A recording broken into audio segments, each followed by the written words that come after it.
आज हम बात करेंगे एल्केन्स, एल्कीन्स और एल्काइंस में कार्बन हाइड्रोजन स्ट्रेचिंग फ्रीक्वेंसी और कार्बन हाइड्रोजन बेंडिंग फ्रीक्वेंसीज़ के बारे में। तो उससे पहले जो वाइब्रेशनल मोड होते हैं यानी स्ट्रेचिंग और बेंडिंग, उनके बारे में थोड़ी सी चर्चा कर लेते हैं। तो सबसे पहले हम बात करते हैं स्ट्रेचिंग वाइब्रेशन की। तो स्ट्रेचिंग वाइब्रेशंस के कारण जो बॉन्ड लेंथ है उनमें हमें चेंजेस देखने को मिलेगी, यानी बॉन्ड लेंथ कम और ज़्यादा होगी। यदि दोनों जो बॉन्ड्स हैं वो यदि एक साथ कंप्रेस हो रहे हैं या फिर एक साथ एक्सपेंड या स्ट्रेच हो रहे हैं तो हम इसे सिमेट्रिक स्ट्रेचिंग वाइब्रेशन बोलेंगे।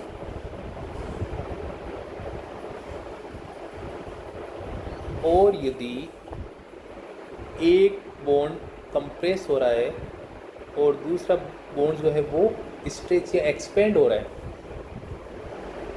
तो ये एसिमेट्रिक स्ट्रेचिंग वाइब्रेशन या इसे हम एंटी सिमेट्रिक स्ट्रेचिंग वाइब्रेशन बोलेंगे। और एसिमेट्रिक स्ट्रेचिंग वाइब्रेशन की जो वैल्यू होती है वो सिमेट्रिक स्ट्रेचिंग वाइब्रेशन की तुलना में ज़्यादा होती है। तो ये चीज़ आप ध्यान रखना। अब हम बात करते हैं बेंडिंग वाइब्रेशन की। तो बेंडिंग वाइब्रेशंस के कारण बॉन्ड एंगल जो होगा वो परिवर्तित होगा, चेंज होगा। तो सबसे पहले हम बात करते हैं सीजरिंग बेंडिंग वाइब्रेशन की। यदि दोनों बॉन्ड्स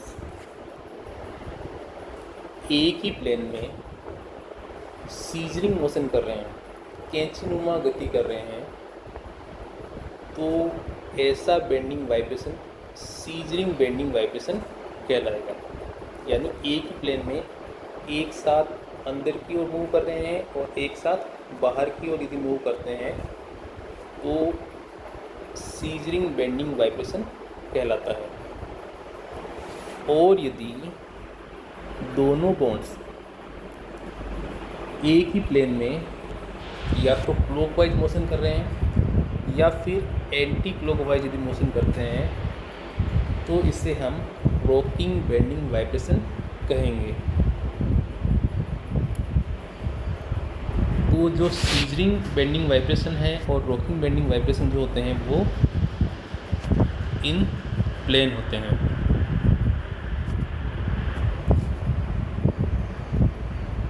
अब बात करते हैं वेगिंग बेंडिंग वाइब्रेशन की।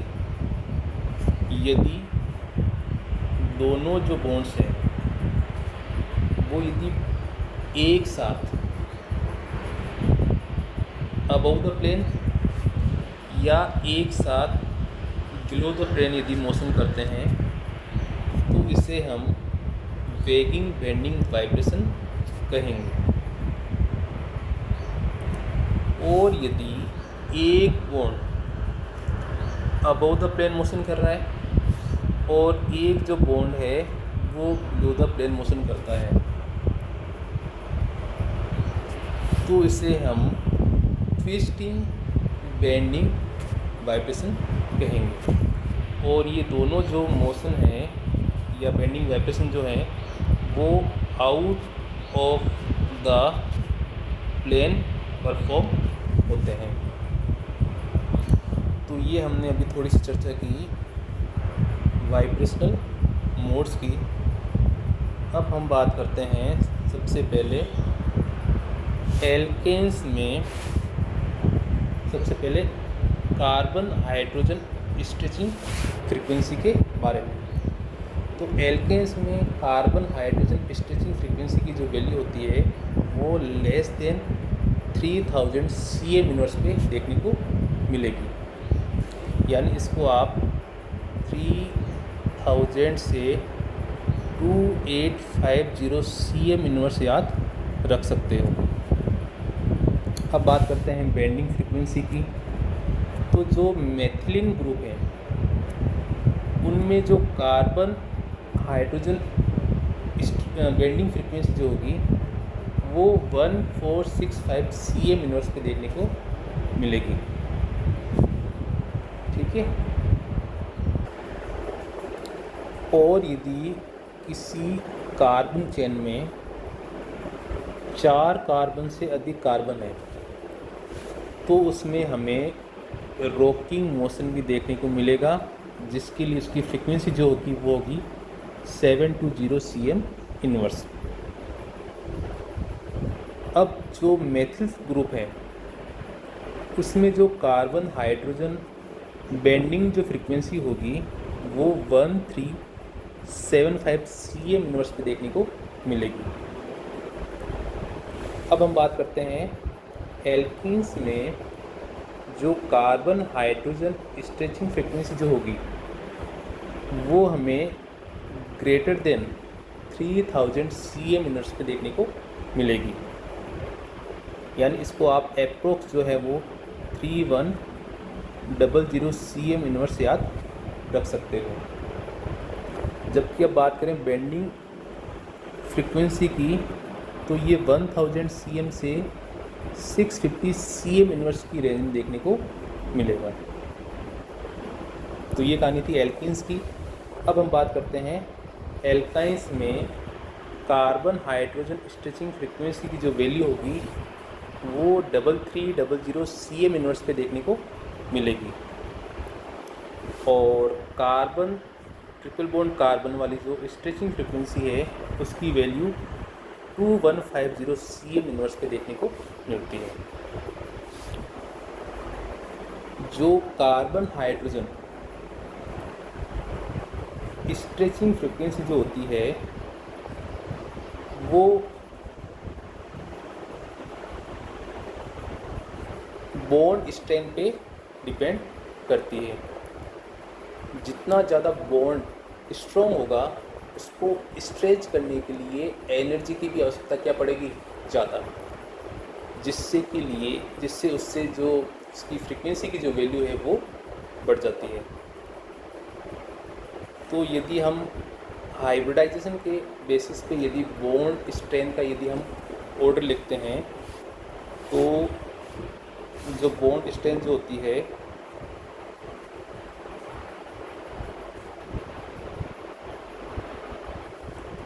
वो sp, फिर sp2 और सबसे लास्ट नंबर आता है sp3 का। यानी बॉन्ड में जितने ज़्यादा s कैरेक्टर होंगे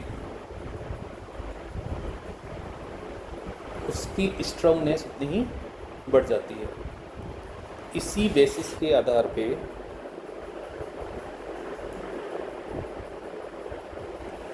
जो एसिटिलिक CH स्ट्रेचिंग फ्रीक्वेंसी जो होती है जिसकी वैल्यू 3300 cm इनवर्स होती है, इसमें जो कार्बन इसमें इन्वॉल्व होता है उसका हाइब्रिडाइजेशन होता है sp। जबकि बात करें विनाइलिक और aromatic carbon hydrogen stretching frequency की, जिसमें कार्बन का जो संकरण होता है वो होता है आपके sp2। उस कंडीशन में जो IR फ्रीक्वेंसी है उसकी वैल्यू हमें थोड़ी सी कम प्राप्त होती है, यानी 3100 cm इनवर्स। अब बात करते हैं aliphatic carbon hydrogen stretching frequency की, जिसमें उसका जो संकरण होता है कार्बन का वो होता है sp3। इस कंडीशन में IR फ्रीक्वेंसी की वैल्यू और भी कम हो गई, यानी लेस देन आपके 3000 cm इनवर्स पे हो गई। और जो एल्डिहाइड होता है, एल्डिहाइड में कार्बन हाइड्रोजन स्ट्रेचिंग फ्रीक्वेंसी जो है उसकी 2 वैल्यूज हमें देखने को मिलती है। अब इसमें CH जो बॉन्ड है उसकी संख्या तो 1 है, लेकिन हमें दो फ्रिक्वेंसीज देखने को मिलती है। तो इसका जो रीजन होता है वो होता है फर्मी रेजोनेंस।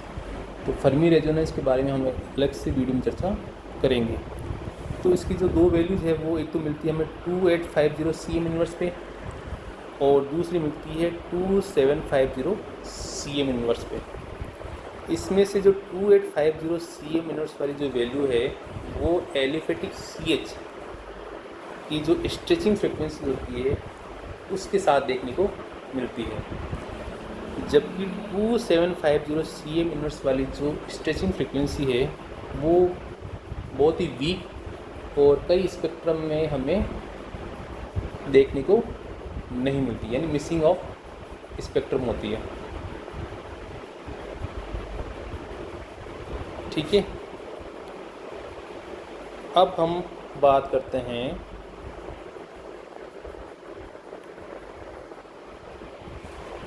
जो कार्बन डबल बॉन्ड कार्बन की जो स्ट्रेचिंग फ्रिक्वेंसी होती है, कार्बन डबल बॉन्ड कार्बन की बात कर रहा हूँ मैं, इसकी जो वैल्यू होती है वो होती है 1670 से 1640 CM इनवर्स की रेंज में।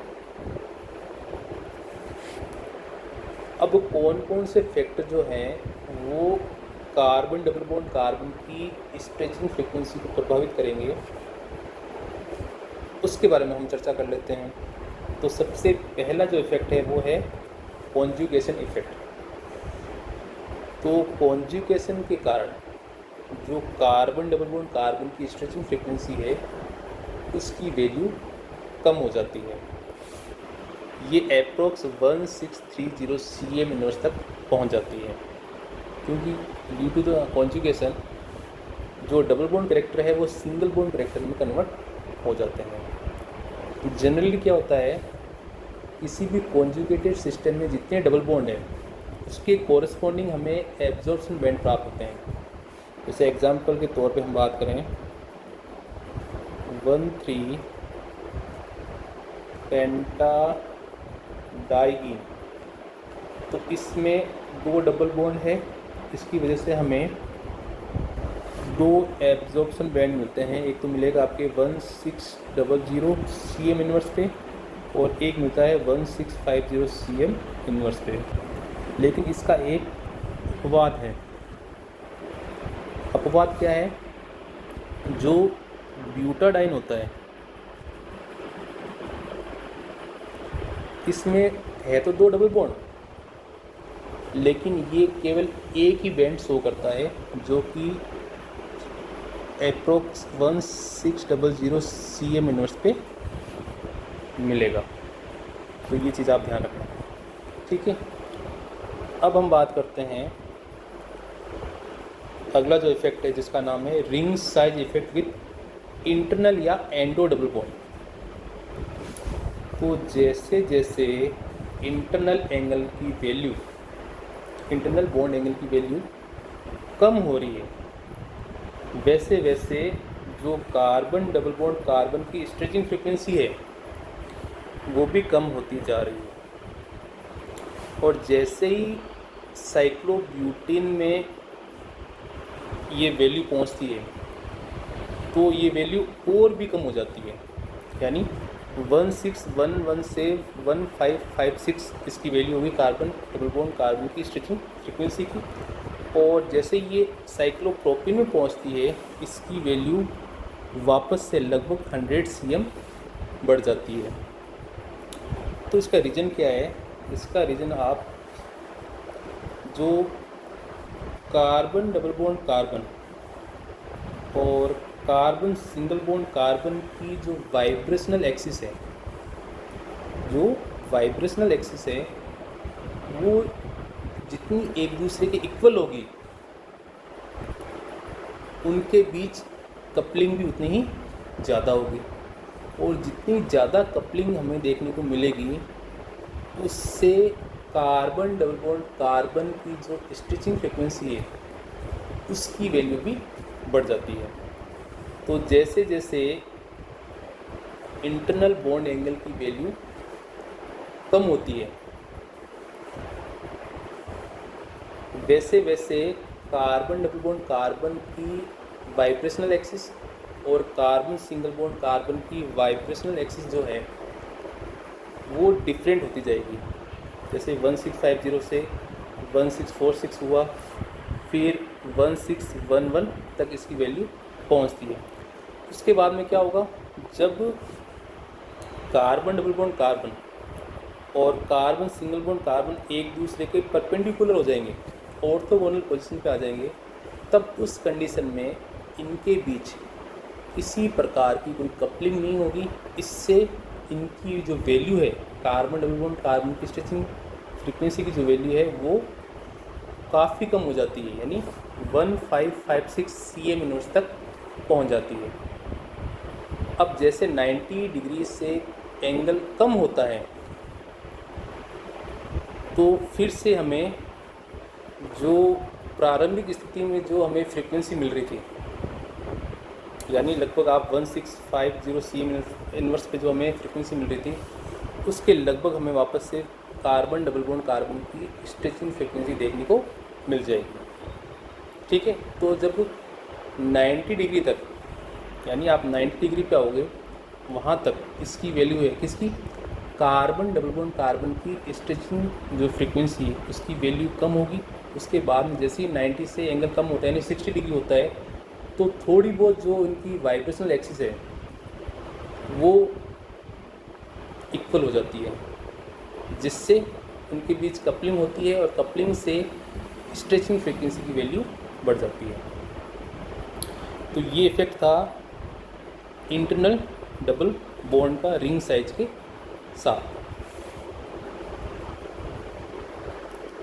अब हम बात करते हैं थर्ड इफेक्ट की, जिसका नाम है the effect of alkyl substitution on the frequency of carbon double bond in ring. तो सिंपली आप इतना याद रखना, किसी भी साइक्लिक एल्कीन में जैसे जैसे एल्काइल ग्रुप जुड़ते जाएंगे वैसे वैसे कार्बन डबल बॉन्ड कार्बन की जो स्ट्रेचिंग फ्रीक्वेंसी है वो भी बढ़ती जाएगी। और छोटी जो रिंग है उसमें एल्काइल ग्रुप के जोड़ने से कार्बन डबल बॉन्ड कार्बन की स्ट्रेचिंग फ्रीक्वेंसी पे ज़्यादा इफेक्ट पड़ता है। ठीक है, तो जैसे साइक्लोप्रोपीन की बात करें तो इसके लिए कार्बन डबल बॉन्ड कार्बन की जो स्ट्रेचिंग फ्रीक्वेंसी है वो 1656 cm इनवर्स है। एक एल्काइल ग्रुप आपने जोड़ दिया तो इसकी फ्रीक्वेंसी 1788 cm इनवर्स पहुँच गई, और दो एल्काइल ग्रुप यदि आपने जोड़ दिया तो 1883 cm इनवर्स पर इसकी फ्रीक्वेंसी पहुँच जाती है। इसी प्रकार साइक्लोब्यूटीन और पेंटीन में आप ये वैल्यू देख सकते हो।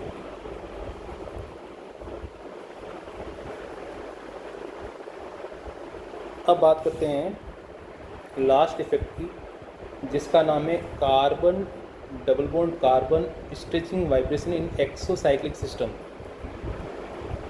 तो इसमें जैसे जैसे रिंग का साइज कम होता जाएगा, यानी 6 मेंबर्ड हो गई, ये 5 मेंबर्ड, ये 4 मेंबर्ड, ये 3 मेंबर्ड, वैसे वैसे जो कार्बन डबल बॉन्ड कार्बन की स्ट्रेचिंग फ्रीक्वेंसी है उसकी वैल्यू भी बढ़ती जाएगी। ठीक है, यानी जैसे जैसे रिंग का साइज कम होगा वैसे वैसे जो एक्सटर्नल डबल बॉन्ड है उसकी जो स्ट्रेचिंग फ्रीक्वेंसी है उसकी वैल्यू भी बढ़ती जाएगी। इसका रीज़न क्या होता है, जैसे हम बात करें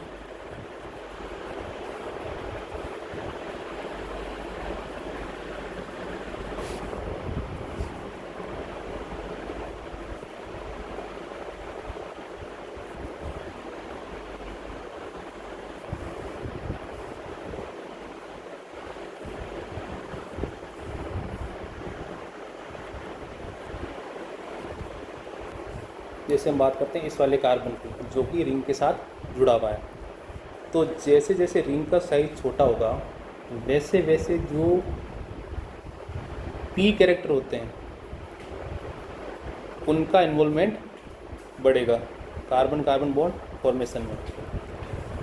और इसी के साथ जो पाई बॉन्ड के साथ में जो सिग्मा बॉन्ड है, यानी पाई बॉन्ड सिस्टम में जो सिग्मा बॉन्ड है उसमें एस कैरेक्टर का इन्वॉल्वमेंट बढ़ेगा, जिससे कि जो बॉन्ड स्ट्रेंथ है वो स्ट्रॉन्ग होगी।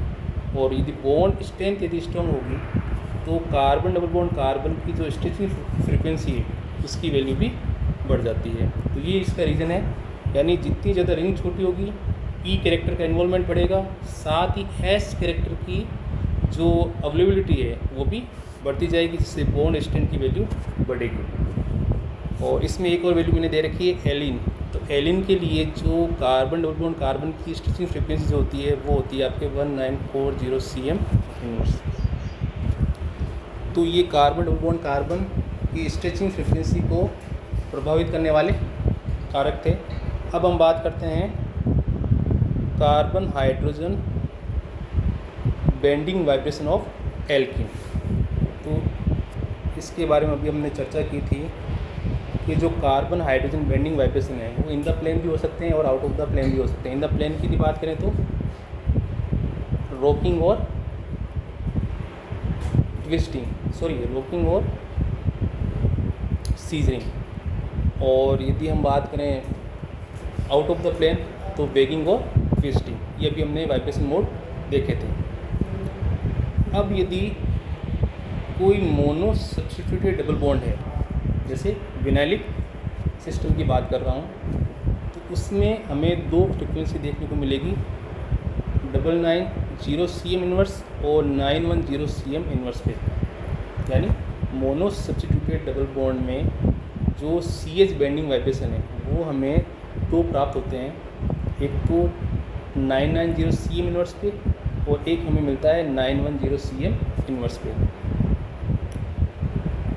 अब बात करते हैं cis trans 1,2 di substituted double bond की। तो यदि सिस फॉर्म हमारे पास में है, यानी 1,2 डाई सब्स्टिट्यूटेड सिस फॉर्म यदि हमारे पास में है, उस कंडीशन में जो बेंडिंग वाइब्रेशन है वो हमें मिलेगा 700 cm इनवर्स पे।